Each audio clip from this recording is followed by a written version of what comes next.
What are your biggest fears?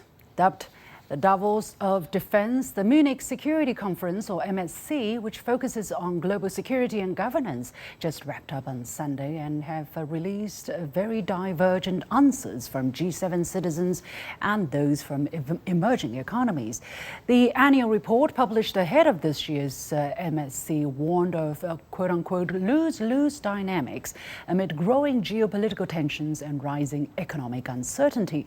Polling accompanying the report, which is called the Munich Security Index 2024, reveals that Western pessimism prevails in contrast to respondents from BRICS countries.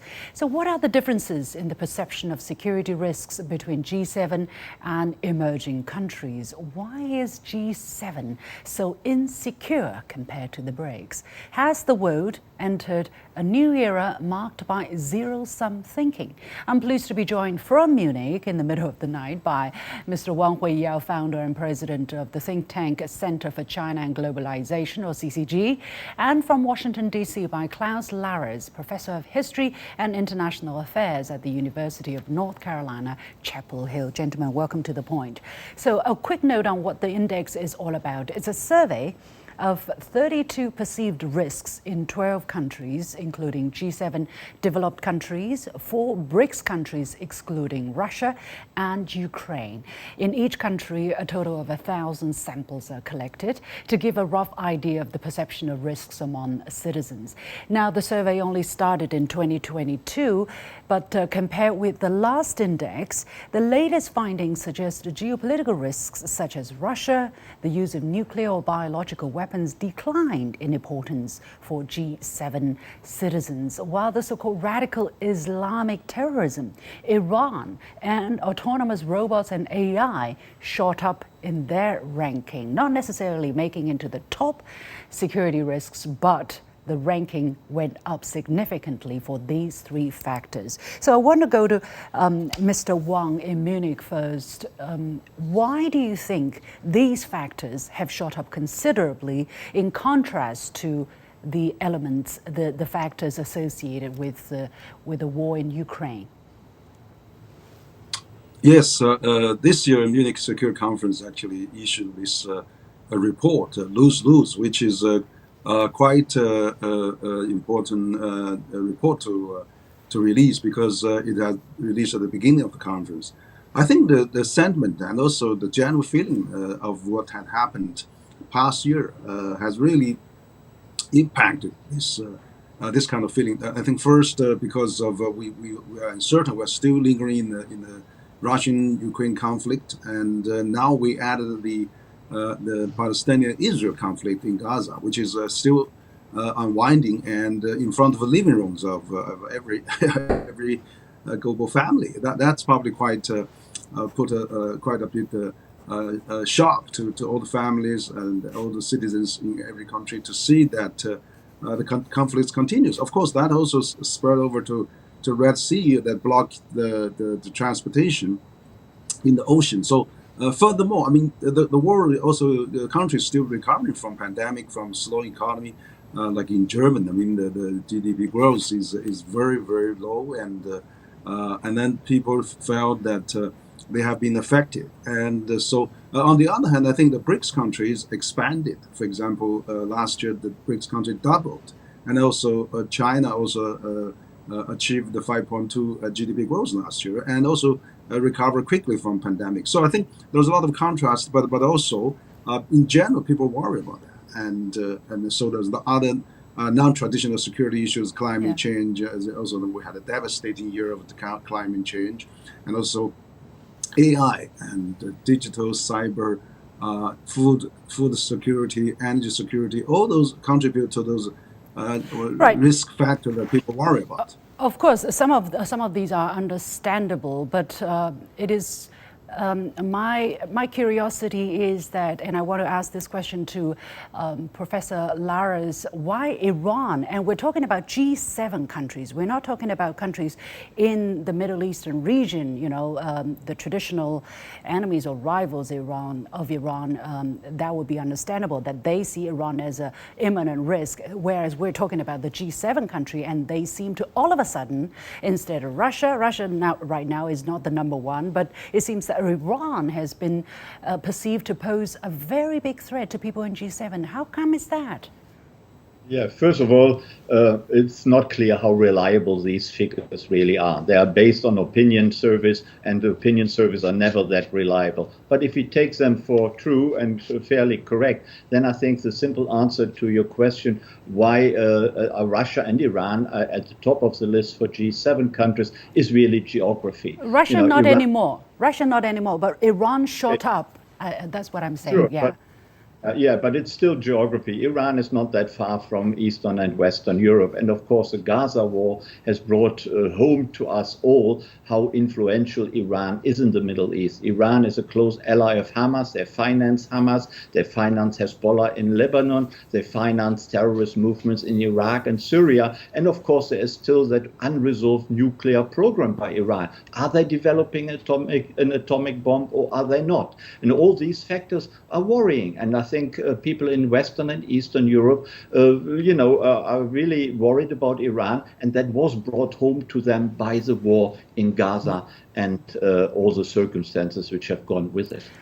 But it seems, okay, you have you have talked about some of these accusations which Iran denies, which cannot be backed up 100% by facts. For instance, in terms of the nuclear program, there was an agreement that all major sides agreed to, but the United States pulled out of it. So I want to ask this question: are these fears grounded in facts, or grounded in media hype, in accusations that people don't really know the facts, and they're simply told so that Iran is a big threat, and they're believing that way?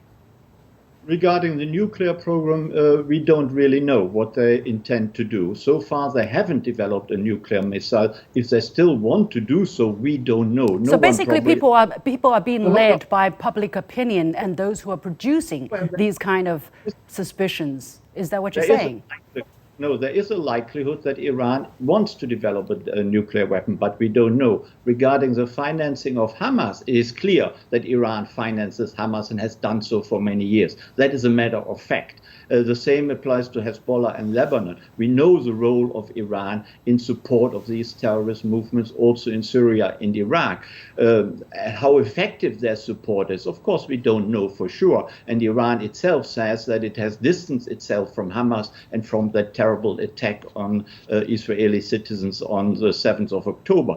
But still, the influence of Iran in the Middle East is pretty clear, in a dire way, in a negative way. And this worries the average citizen in Western and Eastern Europe, I would say. And I think in many other countries around the world. Iran is a dubious player. It is not someone who is so basically, yeah, so sorry for interrupting. So basically you're saying people have a legitimate fear of these factors, that they will possibly be excused, or it would be understandable that policymakers act on such fears and adopt policy measures which would protect people from this kind of. Is that what you think or suggesting, Mr. Larres? The fears Iran are quite justified, and Iran needs to be engaged and needs to be talked to, and it needs to be told that it should not finance terrorist organizations, including Hamas. Basically, you're saying Iran is the bad guy, that the people in G7 have fear of these bad guys, and their fear are well-founded. But Mr. Wang, what is your view? Because I don't think people's perception is here 100% well guided by fears. I'm not sure whether their fears are well grounded in facts. Well, I think the situation actually is getting a lot of attention. I mean, also this poll conducted probably after the Hamas and the Israel conflict. But the thing is that we probably have to look at the historical background, the Palestinian issue, the two-state solution never been implemented, and also Gaza has been locked down into a kind of a big prison style. So, there's a lot of Right, lot of and there's reasons. But nobody of course, asking that kind of questions, right? yeah. So I think terrorist act was not tolerated in any circumstances. But also, I think the Israel reaction was overwhelming, and so that probably brought a lot of concern. And of course, the Iranian was under the sanction for many years. So I think that, as you said, the U.S. pulled out of the nuclear deal that has actually signed by 6-7 parties. Yeah. So Well, I think there's many things that needs Yeah. to work together on all fronts Yeah. to solve those concerns. Well, I'm not trying to defend Iran or anything here, because what I'm feeling, what I'm sensing, if you compare the fluctuation of the biggest risk perceived by G7 countries versus the risk perceived by emerging economies, except Russia. Sorry, English is my second language. Except Russia, you see a great fluctuation. It seems that Europeans or G7 citizens are freaking out every year because of different things, whereas people in other parts of the world are much more relaxed. And the G7 citizens are particularly freaking out about geopolitics. I just wonder whether they're being informed properly by their media professionals, by their politicians, and whether this kind of fear is being misused to inform policies that are going to exacerbate the fears for the people in G7 countries instead of the other way around. Professor Larres. Well, I think, the way you put it, freaking out, that is kind of correct. But why are they freaking out? Why are they freaking out? They have a lot of reason to freak out. Russia has invaded Ukraine 2 years ago. That war has been going on, a very brutal war. It has been going on for 2 years. Is in the immediate neighborhood of the Baltic states, of Poland, of Germany. Of course they are freaking out. Who wouldn't be freaking out if your neighbor gets attacked and Putin may threaten to invade a NATO country? This is dangerous stuff. The same about Iran. The support of Hamas by Iran, and Hamas then commits atrocities on Israeli citizens. That is, of course, a good reason to freak out. The world feels very insecure and very dangerous. No wonder people are freaking out.